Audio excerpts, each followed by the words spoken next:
He never contributed a damn thing other than criticism of anything that I sent him. So obviously, we never published anything together because the only thing he brought to the party was a shotgun. So I like to look at my collaboration with Tapen because it's been so successful. Tapen does economics and finance, I do law, and we collaborate on political economy. Tapen is an extraordinary researcher in pretty much any field, so he can go in and get the scientific information on climate change and put that into a book, for example. And so we have areas that we collaborate on. But we don't criticize each other's work. We have confidence in each other's abilities as researchers. The only thing we do is we look at each other's work, we read each other's work, to make sure that it's understandable. Because of course it's not that easy as a lawyer to explain things in a way that a non-lawyer can understand. And it's not that easy as an economist to do that either. And so I can read what Tapen has written, and I can say, okay, I didn't understand this part, what does this mean? And he can say, it means this, and I say, oh, okay. And we can add that in, and that clarifies it for the non-economist. And the same thing, if I say something that's not clear, he can help me figure out a better way to say it so that the non-expert can understand what I'm talking about. We've been very good at combining perspectives to create new ideas, new ways of analyzing things, simply because we come at things from completely different perspectives. And that's why you have to have different sets of skills that are complementary, that fit together. And we have compatible strengths and weaknesses. Tapen is really good at figures and data and economics and finance and science and research. And I can write.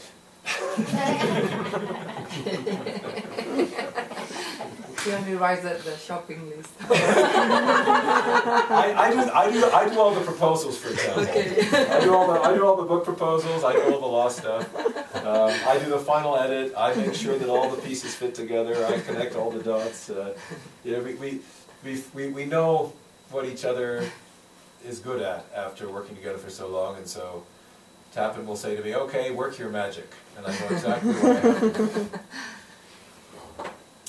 Number of co-authors, more than 3 is too many. This is something that I learned from Tapen recently, that in the SNE committee meetings, if they see something with 5 co-authors, they say that there's a minimum of 2 free riders if you've got 5 co-authors. So if you've got too many co-authors, you're not going to get credit for the work to begin with. It's also going to be very difficult to coordinate with that many co-authors. Tapen and I have been very successful. I've worked with some other co-authors successfully. I've had some co-authors where it's just gone nowhere because either they don't bring anything to the party or they bring the shotgun to the party. So in my experience, it's not that easy to find a co-author that you can work with.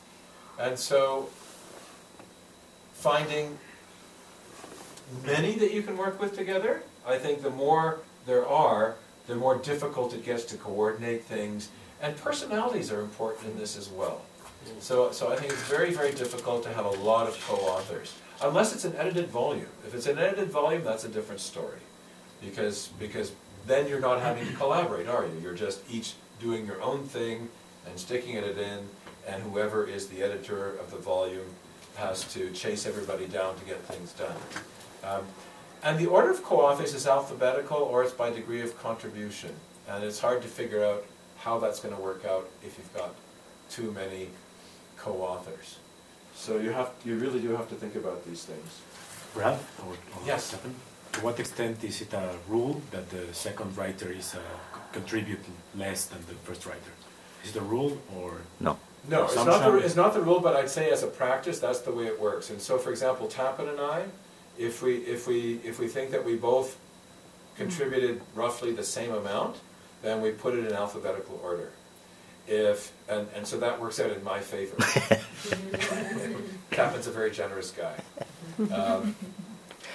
If Tapen has done more and it's just a little bit of mine in a particular piece, then he puts his name first. And basically the way we've done it is we've always just done it alphabetically, and then sometimes if Tapen wants to do something that's just got some of my stuff and most of his stuff, he'll just say, I'd like to be the first author in this. And whenever he said that, I've said, absolutely.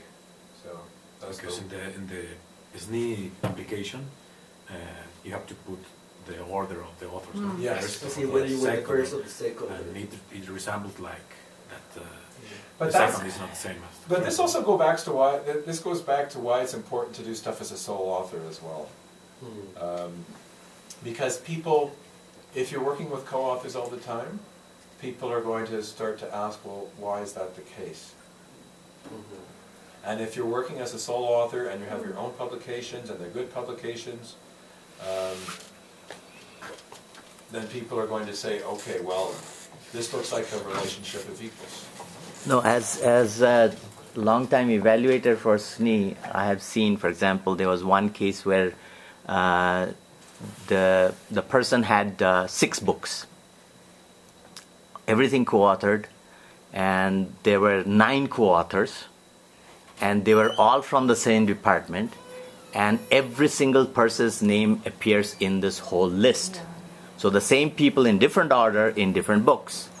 So that's how, obviously there were, some people who wrote the books, I should say, and the other people just free wrote. And it was very clear from that. And as a result of that, everybody in that department got castigated because, they lost the trust of the people who were doing the evaluation. The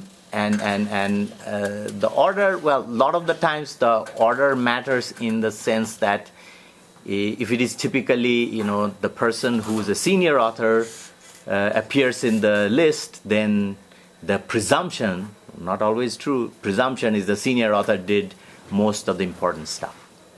And that's how the cookie crumbles, it's a lot of the times that's not the right way to do it, but that's how many of the SNI committees do that sort of stuff. But if it was only 2 co-authors, I think it's a lot easier to figure Yes. out what Yes. the contribution is. Yes, It's a I mean, really in long this list. case, yeah. In this case, you and I work in different disciplines. Exactly. So somebody who's It's easier to doing